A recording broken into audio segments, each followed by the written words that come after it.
शिव महापुराण कह रही है जो गणेश जी का स्वरूप है वो स्वरूप किस ओर होना चाहिए। बहुत ध्यान से सुनिएगा महाराज, कथा न छूटे आप। घर के दरवाजे पर अगर हम गणेश जी की मूर्ति, गणेश जी का फोटो, गणेश जी का टाइल्स बाहर की ओर लगा रहे हैं तो जाते समय गणेश जी का जो पृष्ठभाग है, पीठ है, मैं पीछे एक शिव महापुराण में आपको पहले एक प्रसंग सुनाया, सभी लोगों को ज्ञात होगा कि भगवान के सम्मुख में धर्म है और भगवान के पीछे अधर्म का निवास। महाराज, ये दुनिया के लोग जो भगवान की परिक्रमा करते हैं ना, जितने भी लोग भगवान का परिक्रमा करने जाते हैं, मंदिर जाते हैं, परिक्रमा करते हैं, ये लोग मंदिर में जाकर जब पीछे प्रणाम करते हैं तो कभी मौका मिले तो एक बार इनसे पूछना जरूर कि भैया आपने कोई शास्त्र, आपने कोई पुराण कभी पढ़ा है, आपने शास्त्र पुराण का स्मरण किया है? हमारा कोई शास्त्र, कोई पुराण, कोई वेद यह वर्णन नहीं करता कि मंदिर के पीछे हम प्रणाम करें, हम मंदिर के पीछे नमन करें, हमारा शास्त्र वेद वर्णन नहीं करता। और देखे तो लक्ष्मी ने कहा, प्रभु जब गणेश जी के सम्मुख में रिद्धि सिद्धि श्री तुष्टि पुष्टि शुभ लाभ सारे धन देने वाले, संपदा देने वाले जब गणेश जी के अग्रण्य रहेंगे तो पीछे बिठाने में क्या दिक्कत है? आप वर दे दो। भगवान विष्णु ने तथास्तु कह दिया, दरिद्रता दुख तुम्हें वर देता हूं कि तुम गणेश जी के पृष्ठभाग में विराजमान हो जाए। इसलिए निवेदन है मंदिर में नहीं, घर के अंदर, घर में जहां सबसे आगे फ्रंट में गणेश जी की टाइल्स, गणेश जी की मूर्ति, गणेश जी का फोटो प्रथम भाग में बिल्कुल बाहर फ्रंट में घर के दरवाजे के नहीं लगाना। क्यों?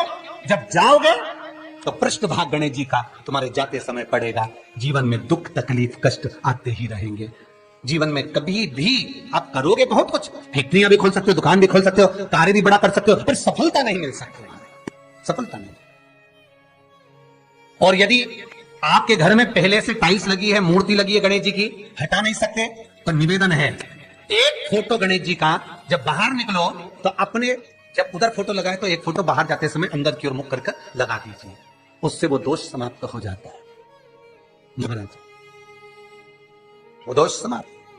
गणेश जी अगर लेकर आ रहे हैं तो बैठी हुई मूर्ति लेकर आए, और गणेश जी लाए मना नहीं है, गणेश जी जब लेकर आए तो घर में बिठाने के लिए ला रहे हैं तो राइट सूंड का गणेश लेकर आए, सीधी हाथ का, आपका सीधा हाथ देख लेना, उसी के हिसाब से गणेश जी को अपनी ओर रखकर, या गणेश जी का सीधा हस्त कमल देख लेना, आपका तो उल्टा मान्य होगा जब आप देखेंगे तो गणेश जी का जो सीधा हस्त कमल हो उस साइड अगर गणेश जी की सूंड है तो वो सूंड का गणेश घर के अंदर विराजमान हो। उल्टी सूंड का गणेश, लेफ्ट सूंड का गणेश, ये गणेश व्यापार व्यवसाय फैक्ट्री दुकान बिजनेस ऑफिस जगह पर विराजमान हो। बहुत ध्यान देना, उल्टी सूंड के गणेश बहुत कम बनते हैं। क्यों कम बनते हैं? इसका शास्त्रीय प्रमाण है। कभी किसी मूर्तिकार के पास जाना और मूर्तिकार के पास जाकर पूछना, भैया तुम उल्टी सूंड का गणेश क्यों नहीं बनाते? जितने भी बनते सीधी सूंड के बनते। कभी पूछना उससे, वो बताएगा कि उल्टी सूंड के अगर गणेश जी बनाए, 50 गणेश जी अगर उल्टी सूंड के बनाए हैं तो उसमें से कम 30 गणेश जी अपने आप टूट जाते हैं या बिगड़ जाते हैं। ये शास्त्र रीति है। उल्टी सूंड का गणेश बहुत कम पक पाता है या मिट्टी का बन पाता है, और यदि आपने अपने हाथों से भी उल्टी सूंड का गणेश मिट्टी का बनाया तो 10 दिन पूजन करोगे, 10 दिन के अंदर वो मूर्ति, वो सूंड, वो गणेश जी चिटक जाएगा। उल्टी सूंड का गणेश टिकता ही नहीं है, वो बीच में से खंडित हो ही जाए।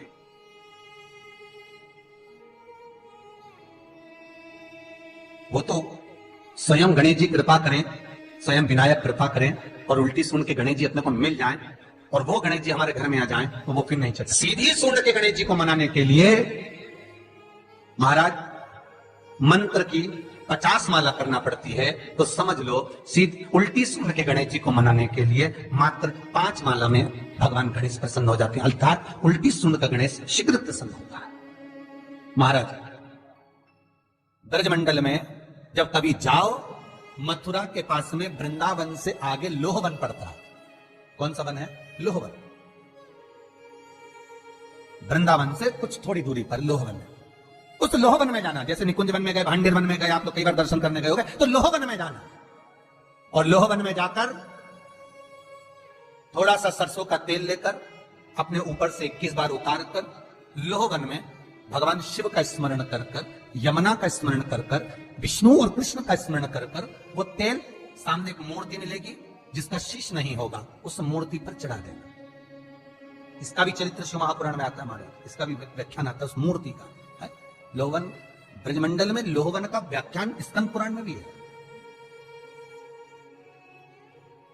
आप मेहनत कर रहे हो, फल नहीं मिल रहा, आप दुकान खोल रहे हो, चल नहीं रही है, आपका चित्तवृत्ति, आपके जीवन में सफलता आ ही नहीं रही, तो कहीं मत जाइए। आपके जीवन में 25 बार अंगूठी बदल के देख लिया, कभी कुकराज पहन लेते, कभी मोती पहन लेते, कभी नीलम पहन लेते, कभी कोई महाराज ने कहा तो ये कर लिया, कभी कोई महाराज बोला तो ये कर लिया, फल नहीं मिले, कहीं मत जाओ, कुछ मत पहनो, उसकी शरण में जाओ, उसकी शरण। लोहवन पहुंच जाओ, वृंदावन से 4-5 किलोमीटर की दूरी। रिक्शे वाले से बोलो कि वो लेके जाएगा, 5 रुपए लेता है।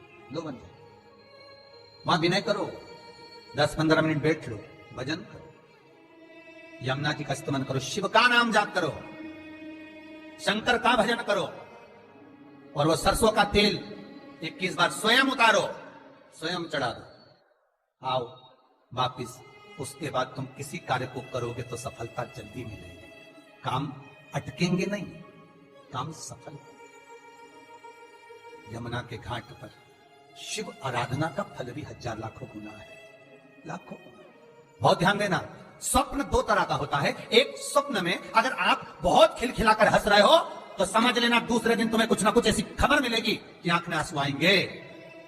स्वप्न में आप अपने आप को अगर हंसता हुआ देख रहे हो, किसी को खिलखिलाता हंसता हुआ देख रहे हो, तो दूसरे दिन कुछ रोने की खबर मिलेगी, कोई दुख होगा, कष्ट होगा, तकलीफ होगा।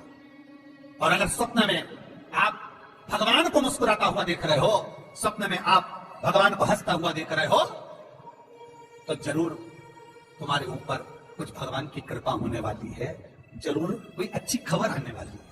दोनों के हंसने में अंतर है। सांसारिक मनुष्य स्वप्न में हंसता दिखे तो दुख मिलेगा, और भगवान हंसता हुआ दिखे तो सुख मिलेगा।